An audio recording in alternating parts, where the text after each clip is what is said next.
देखिए आप लोगों का हमारे चैनल पे बहुत बहुत बहुत बहुत सारा स्वागत है। ठीक है, आप देख रहे हैं कि सामने हमने क्या लिखा है, तो संसाधन है जो कि ईवीएस का एक पोर्शन होता है।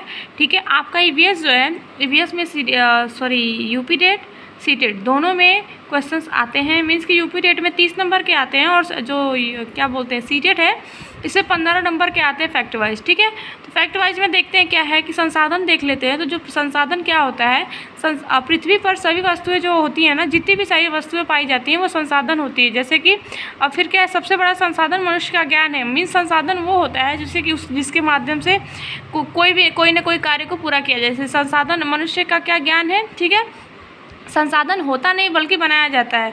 यह कथन किसने कहा है, तो जिम्पर मैन ने कहा है। ठीक है, संसाधन क्या है कि जो संसाधन होता नहीं है बल्कि बनाया जाता है, संसाधन होता नहीं है बल्कि बनाया जाता है, यह कथन जिम्पर मैन ने कहा है। ठीक है, इनका मतलब इनका है। ठीक है, अब उपलब्धता के आधार पर संसाधन कितने होते हैं, मीन्स कितने प्रकार के होते हैं, तो वो होते हैं आपके 4 प्रकार। ठीक है, किसके आधार पर, तो उपलब्धता के आधार पर। किसके प्रकार, तो संसाधन के प्रकार हो जाएंगे जो कि 4 प्रकार के होते हैं।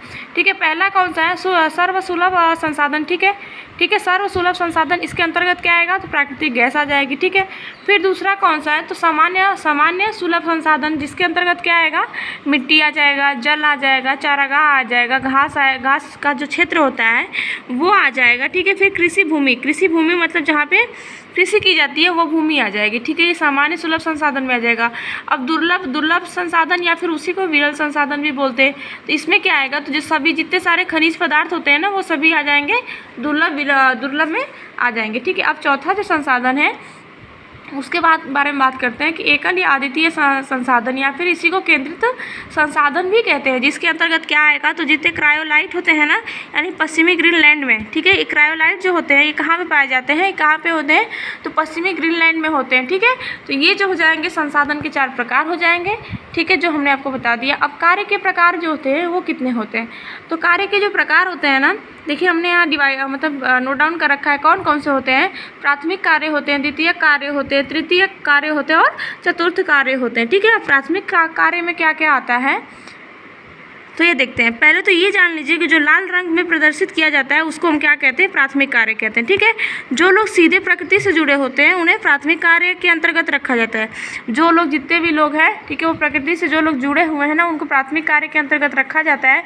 जैसे कि आप कृषि कार्य करना हो जाएगा, पशुपालन हो जाएगा, पशुचारण हो जाएगा, मछली पकड़ना, लकड़ी काटना, आप etc जो भी चीज़ें हैं, जो मतलब देखिए इसमें कहीं ना कहीं नेचुरली चीज़ें की जा रही है। ठीक है, तो इसको हम क्या कहते हैं, वही यहाँ पे हमने बताया है कि प्रकृति से जो जुड़ी रहती है उसको प्राथमिक कार्य के अंतर्गत रखा